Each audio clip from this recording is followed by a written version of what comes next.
অফিয়াম যখন অ্যালার্ট ফেজে চলে গেল, যে এই তো গলার ব্যথা তো কমে না, তখন কি হইল? রুব্রিক এবং রুবিং রুব্রিক, কি ফ্রাইটফুল ফ্যান্সিস। ফ্যান্সি কল্পনাগুলা কি ভীতিকর কল্পনা যে সে মরে গেছে। হ্যাঁ, ফ্রাইটফুল ফ্যান্সিস, মাইন্ড ফ্যান্সিস ফ্রাইটফুল। তার কল্পনাগুলা কি? তার কল্পনাগুলো হচ্ছে সে ভীতিকর, সে প্রচন্ড রকম ভয় পাইছে, এখন তার মরে যাওয়ার ভয় আসবে, প্রচন্ড রকম frightful. Fancies is are very frightful. এটা কিন্তু অ্যানিম্যানের রুব্রিক, হ্যাঁ, এটা কিন্তু মানে খেলা কথা না, কিন্তু এটা প্রুভিং রুব্রিক। ফ্যান্সিটা তার কিসের? তার ফ্যান্সিটা হচ্ছে ফ্রাইটের। মানুষের সেক্সুয়াল ফ্যান্সি থাকে, মানুষের বিভিন্ন ধরনের ফ্যান্সি থাকে, ওর ফ্যান্সি হচ্ছে ফ্রাইটের। এক্সালটেশন অফ ফ্রাইট। ফ্যান্সিতে ফ্রাইট বাইরা যায়, এক্সাল্টেড করে, ফ্রাইট বাইরা যায়, লাভ দিয়ে ওঠে। এক্সালটেশন মানে হচ্ছে কোনো কিছু লাভ দিয়ে বাড়া। হ্যাঁ, এক্সালটেশন অফ ফ্রাইট, তার মানে হচ্ছে সে আসলে ফ্রাইটের অ্যাকিউট স্টেজে ঢুকে গেছে। ঠিক আছে? এবং সেখানেই শেষ না, সেখানেই শেষ না। এখন কিন্তু তার ব্যথা বাড়তে আছে। এখন কিন্তু আর অপিয়াম ওই যে প্রথমে দেখে আসছি আপনাদেরকে ব্লিসফুল ফিলিং এর মধ্যে নাই। এখন তার স্টেজ চেঞ্জ হচ্ছে, কমপ্লেইন ডাজ নট এর মধ্যে নাই, সেন্স অফ নো ডেঞ্জারের মধ্যে নাই। হ্যাঁ, এরপরে হচ্ছে ওয়েল হয়ে মানে বলবে না যে আমার তেমন কিছু হয় না, এখন হচ্ছে সে ডরাইতে শুরু করছে। আপনারা যদি কেউ কখনো ড্রাগ নিয়ে থাকেন, আপনারা দেখবেন যারা প্রচুর পরিমাণ গাঁজা খায়, গাঁজা খাওয়ার পরে যখন গাঁজা খাওয়ার পরে আপনারা যদি ক্যানাবিস ইন্ডিকার প্রুভিং পড়েন, এটাও হ্যানিম্যানের প্রুভিং, ক্যানাবিস ইন্ডিকার প্রুভিং পড়েন, বা কেউ গাঁজা খান, আপনারা গাঁজা খাইয়াও দেখতে পারেন, এমন কোনো কিছু না, তাহলে বুঝবেন রেমেডিটা কিভাবে কাজ করে। আপনারা দেখবেন যে আপনাদের সাউন্ড অ্যাকিউট হয়ে যাচ্ছে, এবং ওই অ্যাকিউট সাউন্ডের মধ্যে সবচেয়ে অ্যাকিউটলি লাগে। ধরেন আমি এখন মোহাম্মদপুরের কাদেরাবাদ হাউজিং এ বসে আছি, আর একটা পুলিশের জিপ মোহাম্মদপুর বাস স্ট্যান্ড এখান থেকে হাফ কিলো দূরে বাঁচতেছে, আমি ওটা শুনতে পাবো। আমি কিন্তু এখন শুনতে পাচ্ছি না, সেন্স অ্যাকিউট হয়ে যায়, সেন্স হয়ে যায়। তো এখন তার কি হয়েছে? তার এক্সালটেশন ফ্রাইটফুল হয়ে গেছে। এখন অপিয়াম অসুস্থ অবস্থায় ঢুকলো, এবং অ্যালার্ট ফেজে আইসা, যেটা অপিয়ামের কিংপিং রুব্রিক, যেটা অপিয়ামের সবচেয়ে বড় রুব্রিক, বোল্ড করে রাখছি এই কারণে, সবচেয়ে বড় রুব্রিক। ঠিক আছে, এই রুব্রিকটা নিয়ে আমরা অনেকক্ষণ কথা বলবো। এই রুব্রিকটা বুঝতে পারলেই হবে, মোটামুটি অনেকটুকু হয়ে যাবে। যেটা অপিয়ামের সবচেয়ে বড় রুব্রিক, এটা হচ্ছে ফিয়ার এক্সট্রাভেগেন্স অফ। ফিয়ার এক্সট্রাভেগেন্স অফ কি? ফিয়ার এক্সট্রাভেগেন্স অফ হচ্ছে, এবার আসেন ফিয়ার এক্সট্রাভেগেন্স অফ আমরা একটু বুঝতে চেষ্টা করি। ফিয়ার এক্সট্রাভেগেন্স অফ কিভাবে বুঝবো? তো অপিয়ামের বয়স্ক মানুষ, পেইন শুরু হয়েছে এখানে, পেইন রাইট শোল্ডারের রাইট সাইডে আছে, কোনো খবর নাই। পেইন আস্তে আস্তে রাইট এলবোতে গেছে, কোনো খবর নাই। যখন পেইন কবজিতে আসছে, খবর একটু হয়েছে। যখন পেইন আঙ্গুলের ফ্যালেঞ্জিয়াল জয়েন্টে গেছে, খবর আরো বাড়ছে। এইবার যখন পেইন বাম হাতে গেছে, তখন লাফ দিয়ে উঠছে। এইবার যখন পেইন বাম হাতে গেছে, তখন লাফ দিয়ে উঠছে। আরেকটা ফিয়ার এক্সট্রাভেজেন্সের আপনাকে উদাহরণ দিই। এটা ওর ওই ওই এই রুগীও অপিয়াম, এনার অপিয়াম দিতে হয় নাই, কারণ প্রবলেমটা ওনার বাচ্চার ছিল। তো বাচ্চা দেখাইতে একদিন রাত্রেবেলা 10:30টার সময় দুলাভাইয়ে ফোন দিয়ে কয় তার এক বন্ধুর বাচ্চা দেখতে হবে। তো বাচ্চা দেখে, কয়েছে ঠিক আছে, হোয়াটসঅ্যাপে দেখমনে হোয়াটসঅ্যাপে দেখুন। তো বাচ্চা 10:30টার সময় দেখতেছি, বুকের দিকে তাকাইতেছি, রিক্সের দিকে তাকাইতেছি, কেমন কেমন জানি মনে হইতেছে। আচ্ছা ঠিক আছে, কেমন কেমন মনে হইতেছে। তো বাচ্চাদের খুব ভালো রেমেডি হচ্ছে অ্যাকোনাইট। বাচ্চাদের ক্লিনিক্যাল অ্যাকোনাইট যদি আপনি বাচ্চাদের ক্ষেত্রে ব্যবহার করেন, আপনি পাগল হয়ে যাবেন, এত এত সুন্দর কাজ দেন।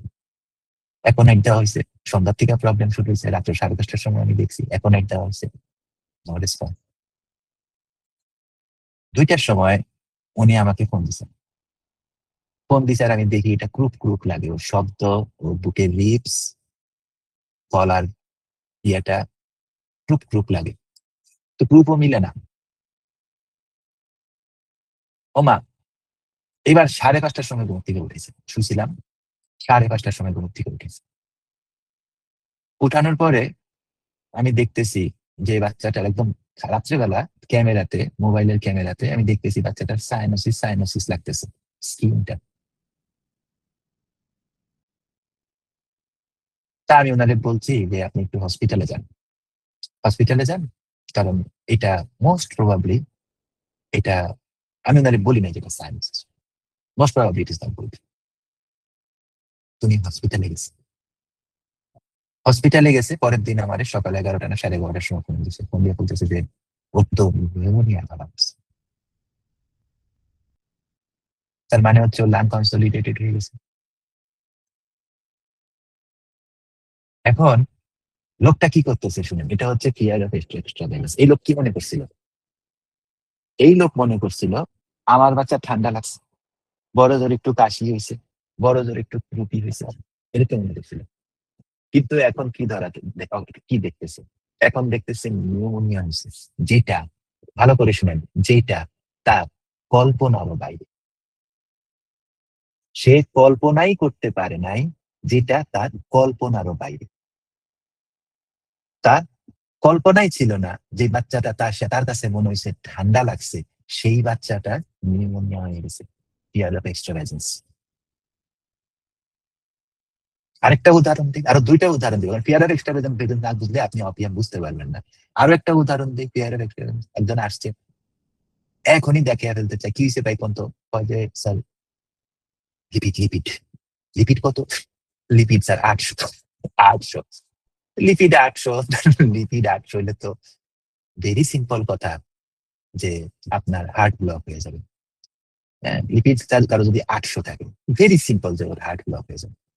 আচ্ছা, তা আমি ব্যাংকার মানুষ, তা আমি ওরে কইছি যে আপনি একটা কাজ করেন, আপনি কালকে গিয়ে একজন ডাক্তারের সাথে ইয়ে করেন, আর একটা টেস্ট আছে আমেরিকাতে করে আর কি, ওই ক্যালসিয়াম চ্যানেলের একটা টেস্ট আছে, আমি নামটা ভুলে গেছি, একটা টেস্ট আছে, এটা বাংলাদেশে বন্ধ করে রাখছে। বাংলাদেশে বন্ধ করে রাখছে কারণ তাইলে বেশি পয়সা দিয়ে এনজিওগ্রাম করানো যায়, এই কারণে বাংলাদেশে টেস্টটা বন্ধ করে রাখছে।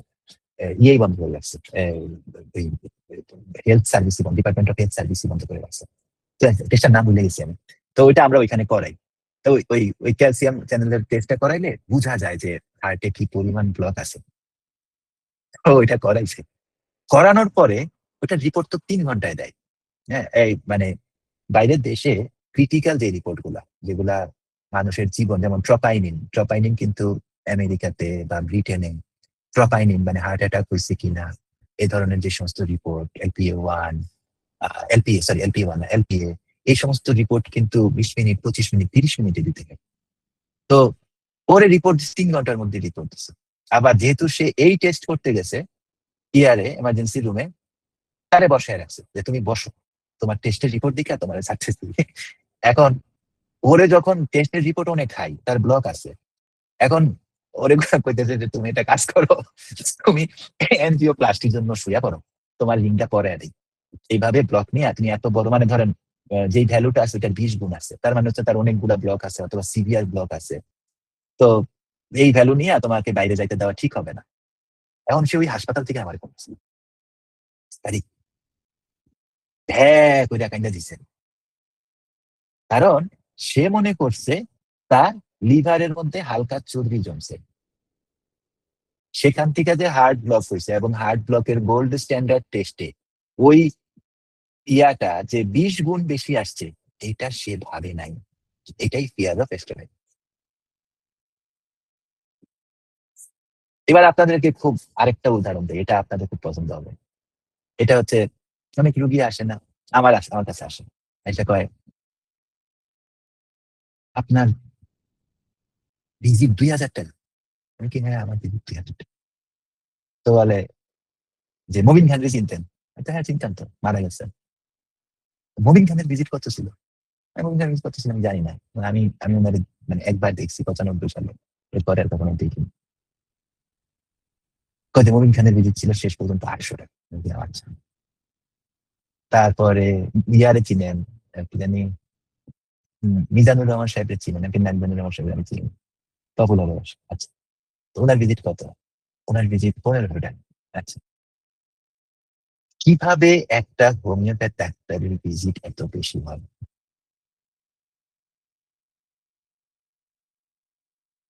এখন প্রশ্ন হচ্ছে এই লোকটাই কথাটা কেন বলতেছে? এই লোকটাই কথাটা কেন বলতেছে? সেই কারণে বলতেছে যে সে যখন ভাবছে যে সে অ্যালোপ্যাথি করবে, এখন একটা লোক ডায়াবেটিসে পড়ছে, এখন একটা লোক বাংলাদেশে একটা লোক যদি রিয়াল ডায়াবেটিসের চিকিৎসা করে, রিয়াল ডায়াবেটিসের বাংলাদেশে ৩ রকম চিকিৎসা আছে। একটা হচ্ছে গরিব মানুষের চিকিৎসা, একটা হচ্ছে মিডল ক্লাসের চিকিৎসা, একটা হচ্ছে রিয়েল চিকিৎসা। এবং ডাক্তাররা এটা বুঝা বুঝা ওষুধ দেয়। ডায়াবেটিসের কিছু ওষুধ আছে বাংলাদেশে, ইন্ডিয়াতেও সেম প্রাইস, ৬০ টাকা করে একটা ট্যাবলেট, দিনে ২টা খাইতে হয়। ১২০ টাকা হইলে আপনার মাসে ওইখানে চলে যেতেছে আপনার ৩,৫০০ টাকা। ডায়াবেটিসের একটা ইনসুলিন আছে বাংলাদেশে, এটা মাসে লাগলে দিতে হইলে ৩২,০০০ টাকা লাগে। ডায়াবেটিসের আরেকটা ইনসুলিন আছে, আপনি ২,০০০ টাকার মধ্যে পাবেন। ডায়াবেটিসের কয়েক রকম ট্রিটমেন্ট আছে অ্যাজ পার মানুষের অ্যাবিলিটি। তো সে ভাবছে যে ডায়াবেটিসের জন্য উনার কাছে যাব, অ্যালোপ্যাথিক ডাক্তাররা তো অনেক টাকা নেয়, অনেক ওষুধ দেয়, উনি নিশ্চয়ই আমার কাছ থেকে কম টাকা নিয়ে কম পয়সার ওষুধ দিয়ে আমাকে সারায় দিবে। এটা উনার ভাবনায় ছিল। সেখান থেকে উনি আইসা দেখতেছে যে আমার ভিজিটি হচ্ছে আমাকে ২,০০০ টাকা দিচ্ছে, আল্লাহ জানি ওষুধে জানি কয় টাকা দিতে। এজ এ রেজাল্ট কি হচ্ছে? এজ এ রেজাল্ট যেটা হচ্ছে, উনি যেটা ভাইবা আসছিল ওটার থেকে অনেক দূরে ব্যাপারটা চলে গেছে। এটাই ফিয়ার অফ এক্সট্রাভেলেন্স। এইটাই ফিয়ার অফ এক্সট্রাভেলেন্স। হ্যাঁ, এটাই ফিয়ার অফ এক্সট্রাভেলেন্স। এখন আপনার কাছে আমার কাছে একটা হোমিওপ্যাথের মানে ভিজিট ২,০০০ টাকা হতে পারে। তখন আমি ওনারে আরেকটু আশ্চর্য করার জন্য যদি বলি যে আমি তো আমেরিকায় একটা পেশেন্ট দেখছি ৩০,০০০ টাকা দেব। তখন ওই অপিয়ামের ওই ফিয়ার অফ এক্সট্রাভেগেন্স এর ক্যারেক্টারটা দেখা যায়। মানে ভাবা আউট অফ কন্ট্রোল হয়ে যায়, মাথার থেকে চলে যায়। যেটা সে আমি কি শুনতেছি? একটা হোমিওপ্যাথিক ডাক্তারের মানুষের ৩০,০০০ টাকা দিয়ে দেখায় ফর ওয়ান কনসালটেশন। আমার আবার জিজ্ঞাসা যে আপনারে কতদিন পরে পরে মানুষে $২৮০ করে দেয়? তাই কই যে আমার ৪ মাস পরে পরে মানুষের $২৮০ করে দেয়। তখন মানে ওর ওর মাথা ঠিক থাকে না। চিন্তা করি কয় কি লোকটা? আমি তো কোনোদিন ভাবিনি। মানে তার ভাবনার থিকা প্রবলেমটা অনেক বড় হয়ে যায়। এটা হচ্ছে ফিয়ার অফ এক্সট্রাভেগেন্স। এটাই হচ্ছে ফিয়ার অফ এক্সট্রাভেগেন্স। হ্যাঁ? এটাই মানে মূল জিনিসটাই এটা। মানে এই যে এই জিনিসটাই মূলত ফিয়ার অফ এক্সট্রাভেগেন্স। আপনি যেটা ভাবছেন, হ্যাঁ? আপনি ভাবছেন যে আমার তো কোনোদিন ডায়াবেটিস হইতেই পারে না। কারণ আমি দিনের মধ্যে আ খাই হইলো ২ বেলা। আমি অফিসে যাই হাইট্টা, আসি হাইট্টা। এখন একদিন আপনি ডায়াবেটিস মাপাইতে গিয়া দেখেন আপনার ডায়াবেটিস হচ্ছে ১৫। তো ওইটার নামই ফিয়ার অফ এক্সট্রাভেগেন্স। প্রচন্ড রকম ভয় পেয়ে গেলেন। কিসের থেকে? যেটা ভাবেন নাই। ওই রেঞ্জের মধ্যে ইয়া নেই। সো অপিয়ামে তখন এই যে রুগীটা অসুস্থ হয়ে গেল, এই জায়গাতে আইসা সে ফিয়ার অফ এক্সট্রাভেগেন্স এ পড়ে। সে ভাবতেই পারে না তার এত বড় তার রোগটা তার কাছে মনে হয়। This is actually the kingpin rubric of opium. ঠিক আছে? এখন সে কি করে? সে আপনাকে বলবে যে, "স্যার আমি কিন্তু কোনদিন ভাবি নাই আমার রোগটা এত বড় হয়ে যাবে।" এটা আপনাকে অপিয়ামের রোগী বলবেই বলবে ভাই। আমি কিন্তু কোনদিন ভাবি নাই আমার রোগটা এত বড় হয়ে যাবে। আমি কিন্তু কোনদিন ভাবি নাই আমার এত বড় একটা রোগ ভিতরে আছে।